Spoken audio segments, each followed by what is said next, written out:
1971లో భారతదేశం సహాయంతో పాకిస్తాన్ నుండి విడిపోయి స్వతంత్ర దేశంగా ఏర్పడినటువంటి బంగ్లాదేశు, ఆ తర్వాత భారతదేశానికి మిత్రదేశంగా, పాకిస్తాన్‌కి శత్రుదేశంగా వచ్చింది మొన్నటి వరకు.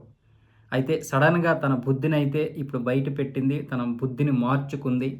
ఎప్పుడైతే షేక్ హసీనా గారు ఆగస్టు నెలలో దిగిపోయారో, ఆనాటి నుండి కూడా తన అక్కసునైతే వెళ్ళగక్కుతూనే ఉంది. ముఖ్యంగా భారతదేశాన్ని ఇబ్బంది పెట్టడానికి అక్కడ ఉన్నటువంటి హిందువుల్ని, మైనారిటీలైనటువంటి హిందువులపై దాడులు చేస్తూ, వాళ్ళని విచక్షణారహితంగా ఊచకోత కోస్తున్నారు. మరి ఈరోజు పాకిస్తాన్ తనకి మిత్రదేశమైంది. భారతదేశమేమో వచ్చేసి శత్రుదేశమైంది. వాణిజ్య సంబంధాలు ఒక్కొక్కటిగా తెంపుకుంటూనే పాకిస్తాన్‌తో ఒక్కొక్క వాణిజ్య సంబంధాలనైతే పెట్టుకుంటుంది బంగ్లాదేశ్.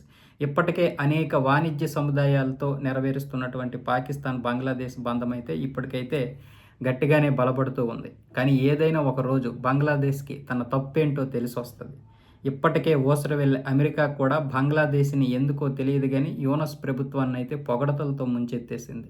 ఇలాంటి క్లిష్ట సమయంలో నడుపుతున్నటువంటి బంగ్లాదేశ్ ప్రభుత్వానికి నిజంగా ప్రజాస్వామ్య విలువలు తెలుసంట. హిందువులపై జరుగుతున్నటువంటి దాడుల గురించి ఎవడూ మాట్లాడట్లేదు ఇక్కడ.